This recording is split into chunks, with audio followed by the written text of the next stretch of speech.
The metagame is quickly starting to develop in Regulation H, so today we are going to be taking a look at some of the more underused Pokemon that have a chance to shine. Kicking this list off is a Pokemon I always seem to be adding to these lists, and it is going to be Weezing. It is going to be focusing on that neutralizing gas ability and turning off abilities and not letting any other abilities happen in the game gives you control and shuts down a lot of players that may be relying on those abilities. So whether it's Pelipper trying to set Drizzle, whether it's Dozo trying to get that commander boost from the Tatsugiri, that one's a little bit weirder because you have to be on the field at the time it happens, but there's ways around that. There's ways to try to force that as well. You can turn off Psy Spam. That one's weird too because you're just going to get hit by psychic attacks. You can turn off Sun from the Torkoal. Right, there's tons of options here. I'm probably missing a bunch as well that I haven't gone over yet. Either you can turn off your own maybe negative abilities with like the slacking, but that's a little overused, I think, and a little bit more linear. I'm not happy with that. I don't think that one really is what I'm talking about here. I would really like to see Weezing, I would almost say, on like a balanced team with the neutralizing gas so they can't get pranked by like fast weather stuff. You know, like whether it's like any like crazy hyper offense probably wants their abilities to really become that crazy hyper offense. So turning that down could be very nice for some sort of balanced team here. You could also turn off Defiant and then pair this with like Ability Shield Intimidate user, which is kind of cool. But outside of that, you get Sludge Bomb, which is just surprisingly does rack up damage over time. You get your poison chances, which is very, very nice. And a lot of the format does, you know, poison coverage hits it pretty well right now. It's feeling pretty good, right? Obviously, you're not hitting anything like crazy, but it's damage right there. You also get access to Clear Smog if you so choose to, you know, back up just in case the Dozo does get set up. You probably at that point, you wouldn't run Sludge Bomb though, right? But that's really up to you. I'm not a huge fan of Clear Smog. I would just say you run Sludge Bomb. You just try to have Weezing on the board at the time. You get access to Taunt. I actually think you get Helping Hand. No, you don't. Okay. I don't know why I thought I got Helping Hand for a second, but you get Haze if you wanted it. Substitute is kind of cool. Protect, Toxic Spikes, Poison Gas, right? There's a lot of things you can do. I don't think Toxic Spikes is good unless you're on like a Dondozo team. But if you're on a Dondozo team, why is this not just a Glamora? But I guess manual Toxic Spikes could be something as well. We saw it a little bit in Regulation G on that one Dondozo Calyrex Weezing team. So maybe it's a thing, right? But I think you get a lot of cool tools on Weezing. I mean, Flamethrower is kind of cool coverage as well. But like I said, you're not hitting anything.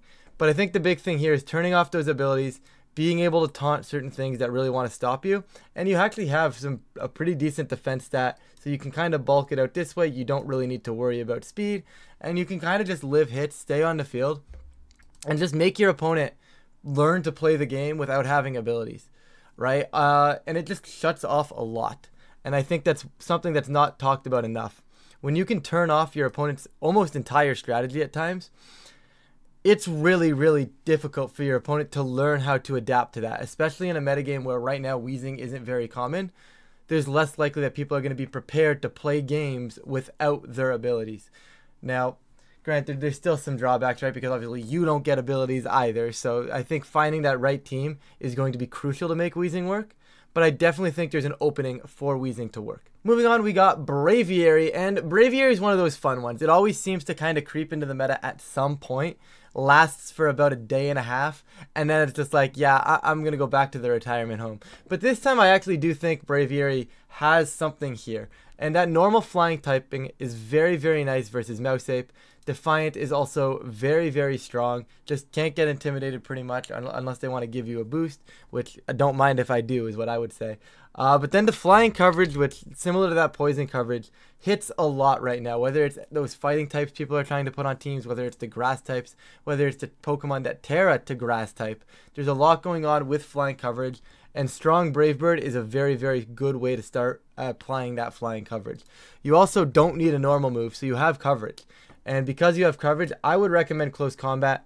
I think there's a few other options here as well, but I do think Close Combat, probably one of the more solid options. I mean, Iron Head is cool, but I think Close Combat, like I said, covers that. Just covers more of the metagame, covers the things that Brave Bird, you know, doesn't necessarily hit, right? So I think those two are what you're looking for, right? You pressure the mouse pretty good this way. You pressure the Annihilate, probably forcing a Terra if you threaten a Brave Bird into it.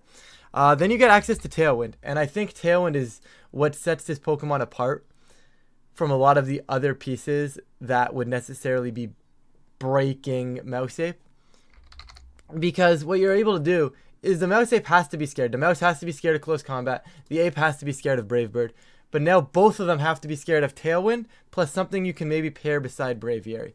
Now I know you aren't the fastest mon, so the one downside to this is they probably have the mouse being faster than you. Right? The mouse and the ape, if the ape is built like really fast, probably both outpace you, which is a little annoying. The apes tend to be built bulky though, so you're probably going to outpace the apes. But as a whole, that mouse outpaces you, and you're just allowing them to get that beat up off into that Annihilate turn 1. But chances are, you're going to be faster than the ape, you're going to get the Tailwind up, and if your partner is a strong enough partner, maybe something like a Choice Specs Sylveon, to just send like Specs Hyper Voice, or maybe a Hyper Beam if you're crazy like that. You know, you can do a lot with this piece. And at the end of the day, if they're spending all their time dealing with not Braviary, because they can't really hit Braviary that effectively, maybe you don't need a Specs user. Maybe you just need something that can like protect on this side beside Braviary. Let Braviary get Tailwind up, protect, and then next turn you send like Brave Bird, and then you just send 2 attacks, and don't let that mouse get the beat up offer. Don't let that Annihilate do anything. You know, there's a lot you can do with Braviary into that matchup. And I'm curious to see if someone finds the right team for it, because I think on its own, it's strong, but you can't really just throw Braviary onto a team and say, yeah, this is going to work. You know, I think you really kind of need to have it planned a little bit, at least a little bit around Braviary, right? Like you might be able to throw it on and then have to rework a little bit of other lines, but I think as a whole, Braviary is a very cool mon. I definitely think it should be seeing a little bit more usage than it is right now. But you know what? Let me know if anybody's tried Braviary. I'd be curious to know if anybody's been able to make it work, because I haven't really seen it. Mimikyu is a Pokemon that I think is so close to being meta, and it's just sadly missing that mark. I think the nerf to Disguise, meaning it takes that 1/8 of HP after Disguise is broken, is a huge nerf, and it really hinders what Mimikyu wants to be capable of doing. However, it's still a very reliable Trick Room setter. Although I think in this format, the niche for Mimikyu is strictly being a fairy type. There are no fairy types in this format. There are very limited options for fairy typings. So I think having Mimikyu be able to not only have some form of speed control, but to also be able to set play roughs up and send fairy type damage is very, very strong. I think a cool concept that we kind of saw a little bit back when the game was in Regulation A, we saw Curse on Mimikyu as well as play rough, right? And the concept here would be versus something like a Dondozo, I would sacrifice my Mimikyu basically, but just putting that Dondozo on a timer, putting those setup pieces on that timer where they're taking 25% every turn, right? And it's a very niche interaction where all of a sudden now I can maybe Terra, let's just say Terra Steel, just anything but Ghost. We'll go Terra Fairy, right? Now I can Curse. So instead of having the Ghost type Curse effect, I now get the regular Curse effect, which is +1 attack, +1 defense, and -1 speed. So now I can be a Trick Room sweeper as well. But if you don't have the opportunity to get that off, you can still do Curse and do some fun things that way. Shadow Sneak is pretty cool. Will-O-Wisp is pretty cool, right? Destiny Bond is fun, but I don't think Destiny Bond has ever really seen too much usage in a format. Pain Split's kind of cool. Right, you get to do some cool things with Mimikyu. You can set up with like a Swords Dance if you wanted to do that instead of Curse. You can go Shadow Sneak. Tons of options with Mimikyu. Like I said, I think its biggest advantage that it has right now is that fairy typing.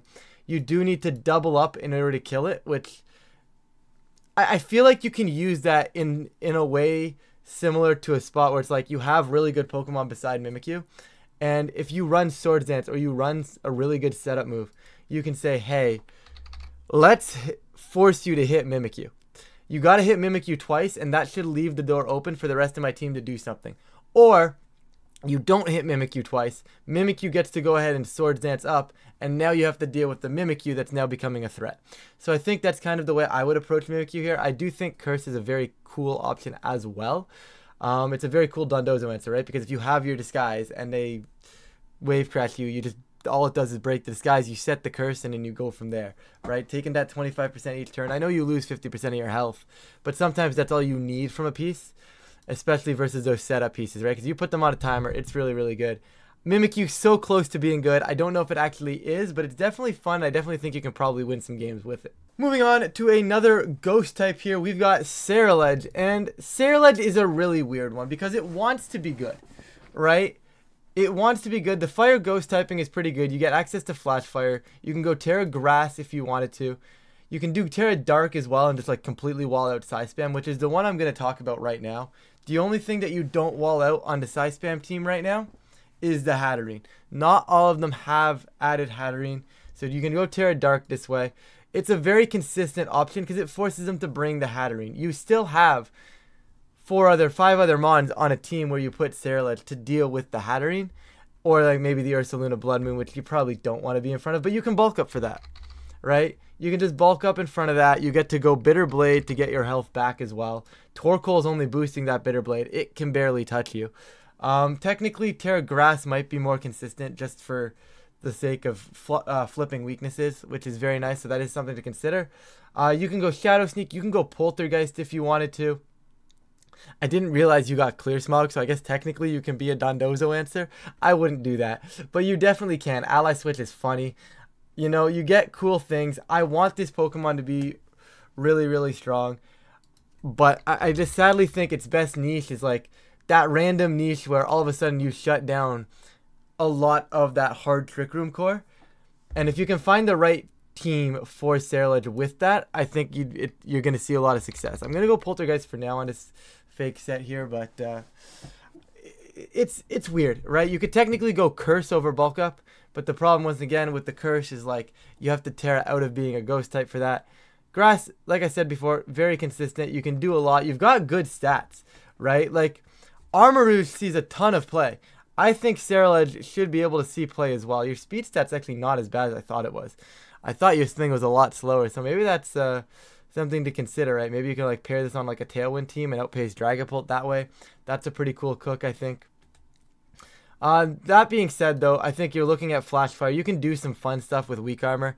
I wouldn't bother.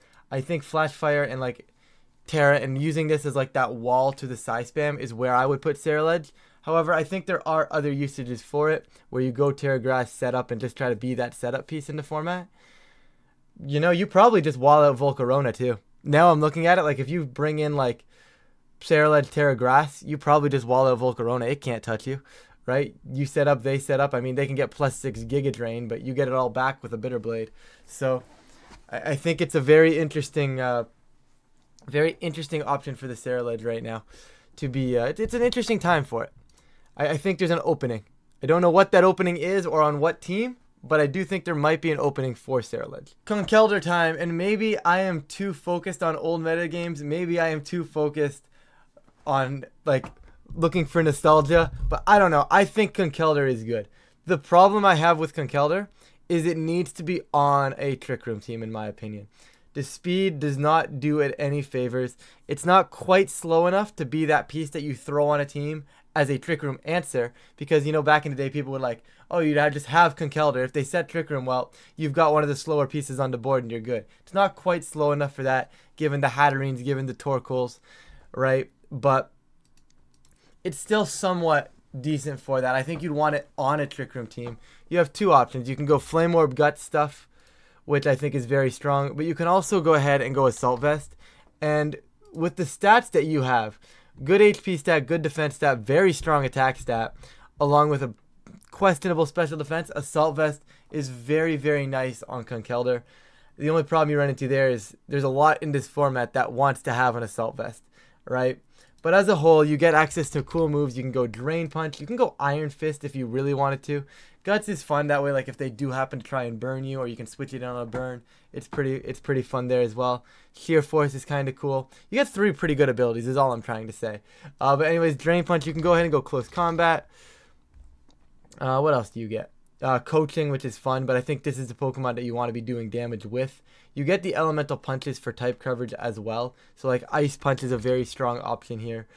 You know, it just hits those Garchomps, or not that Garchomp's too meta relevant. So maybe what I would say is probably Knockoff ends up becoming better. Like you're just hitting Goldengos, you're hitting those ghost types, you're getting rid of their items, you're getting rid of pretty much any item you want to remove, and that's a huge plus. Knockoff is one of the best moves in the game, and it always has been. So having access to that coming off of a base 140 attack stat that you're just allowed to invest in, because you're probably going to end up doing something like this, right? It's like an Iron Hands. It's a knockoff Iron Hands is what this is, right? You don't get access to Fake Out, But it's basically a knockoff Iron Hands, and I think there's a niche for it somewhere.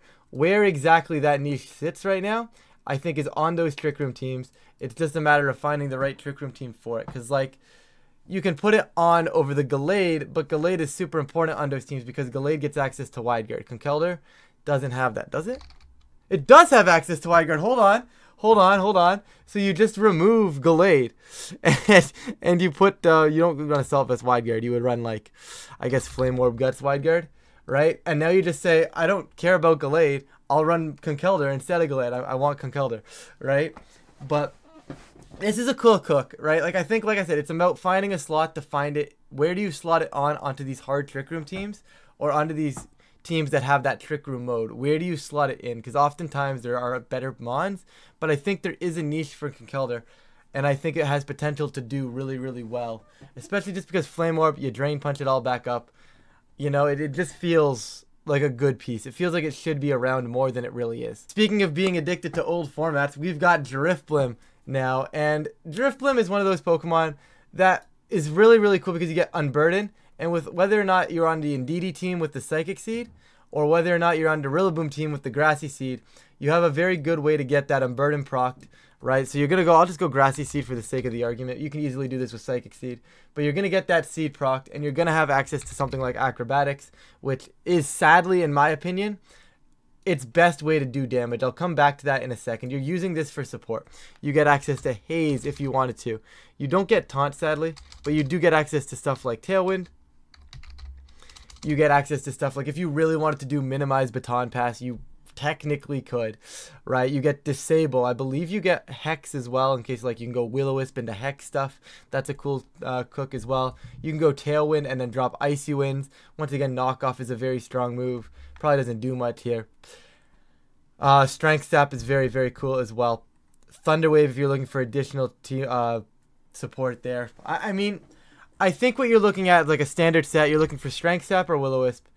Right, you're going to be looking at Haze to deal with Dondozo, and you're going to be adding Tailwind, and you're going to be adding one of the attacking moves that you want. Whether or not this is going to be Acrobatics, Hex, and add Will-O-Wisp somewhere over here, because you can do that too, right? And the concept here is you get to go fairly fast, right? Because you can sit around, like, you can pick a spot, right? I don't know what you'd pick. I'll say, like, let's just say 119 for now. That way if Pelipper gets Tailwind up, you're still faster than Pelipper. So, you know, you can kind of do that. Right, I guess it would be 118 because Pelipper hits Modest Pelipper hits 117. Regardless, you can find that speed stat you like. You're going to get double the speed because of the Unburden ability. And then you can just support the rest of your team, whether it's Strength Sap to mitigate things, Will-O-Wisp. You probably pick one of Wisp or Strength Sap. Haze is very, very strong, as we were talking about earlier. And you can just do a lot with this piece. You can technically, if you wanted to, be that guy and run Hypnosis. But regardless, the problem I have with Drifblim is actually dealing damage in return. Obviously, you don't have the best defenses, but your HP stat's really, really good. So you probably just end up putting like 4 into it and then just like max out one of these stats or get close to it, right? And you just run bulk, right? So the problem is you want to have this bulk, and the problem becomes just actually doing things back, right? It's cool. Okay, I'm strength stepping you. I'm healing back up. I'm clicking Wisp. I'm clicking Hypnosis. I'm bothering you. You are a very big nuisance to the opposing team. But if the pieces that you choose to be the support moves aren't effective, you kind of have that dead slot. So it kind of becomes that Pokemon that just sits there till the end and then has to play a 3v1 and you pray that it's enough. But if you can use it and utilize it properly and get that Tailwind going and have it support some sort of crazy like hyper offense team, I can absolutely see Drifblim creeping into this metagame. Because like the Seed Unburden stuff, getting Tailwind up pretty quickly, pretty reliably as well, is very, very nice here. I definitely think there's a niche for Drifblim somewhere. Moving on, we have Kommo-o. Now, Kommo-o has seen some play. I will straight up admit Kommo-o has seen some play. But I think a lot of this play is wrong. I've seen a lot of like the Clanging Scales, Clangora's Soul setup option, where you kind of just set up, get +1 and everything, and they run Throat Spray. Right? Now, that is a very good option. Like, don't get me wrong, it's a strong option. The fighting coverage is cool. The special coverage in fight, the special fighting coverage is very cool with Aura Sphere as well. I definitely think that's something to consider here. But I think as a whole, Kommo-o, in my opinion, has that niche as that Iron Defense leftovers body press user. It's probably the best one in the format right now. So if this is how you want to approach the game and you're looking for that body press user, Kamo, in my opinion, is leaps and bounds better than anything else in the format at doing exactly this. You can go Terra Steel if you wanted to. It's probably pretty consistent. Steel or Fire, both are pretty strong. I think Steel is a little bit better defensively, right? And then you can just go, you pick a move, right? So your Iron Defense body press, and you either go Flamethrower, Iron Head, you pick something, right? Whatever that something ends up being, you have options there. Really just going to come down to the kind of like the tech move that you need for the team. Bulletproof and Soundproof are both really, really good abilities. Even Overcoat is an incredible ability, but you probably want, I would imagine Soundproof or Bulletproof are going to be more consistent for you. Like if you go up versus like that Gengar team, I would want Bulletproof because Sludge Bomb and Shadow Ball both can't hit you. And then you can just wall that out. I know you don't really hit it very well, but they like straight up cannot hit you if you go Bulletproof, right? There's other options on this as well, right? And like I said, you're probably taking this off with either a Flamethrower, Iron Head, maybe a Flash Cannon, right? But you get the pick, and that's up to you. And then you just do this. And we've seen Iron Defense body press users do things before. You just want them on the field. You want them out there. You want them sitting there, and you want them healing things back up. And I think Kamo does a very good job with that. Like it's a pseudo legendary. It has stats. It has really, really good stats. So I think there's something to be said about Kamo if the Insins and the Rillabooms and the balanced type cores keep playing around, like things that just can't do damage and like remove things immediately.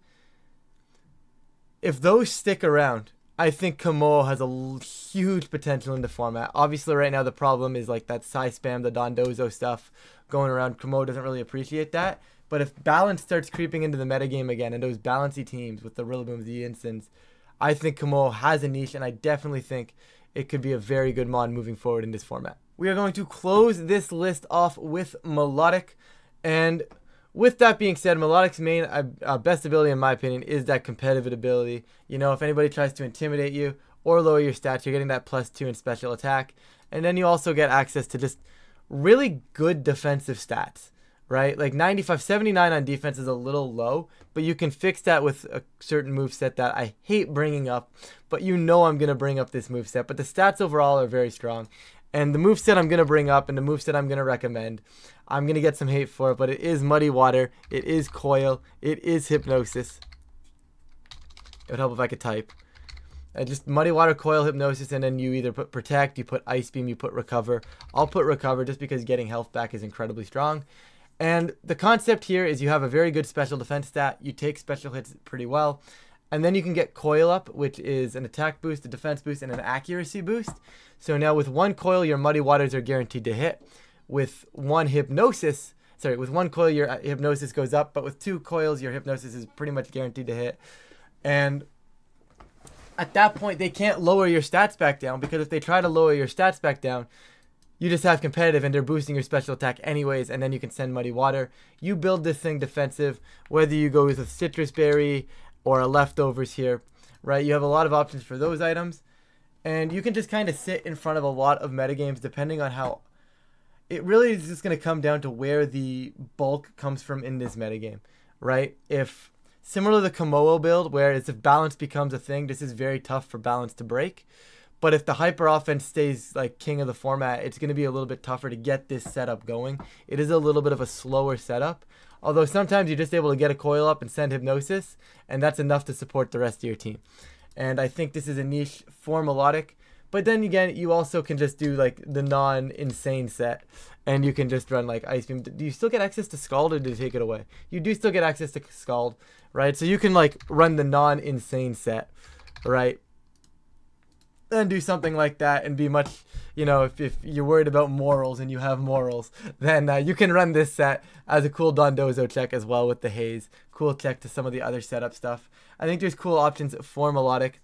I did really want to bring that up. But guys, I think that's going to just about do it for this video. But of course, I could not sit here all day and talk about every single niche mon that I think has a use. So let me know if you guys think I missed anything. Let me know if you guys think if you've had success with anything crazy that you've been trying out. I am very curious to get that conversation going. But with that, we are going to wrap this one up. If you guys do enjoy this type of content, please feel free to leave a like and subscribe. It really does help out the channel. And of course, I really do appreciate it. But with that, thank you all so much for watching, and I will catch you all in a future video.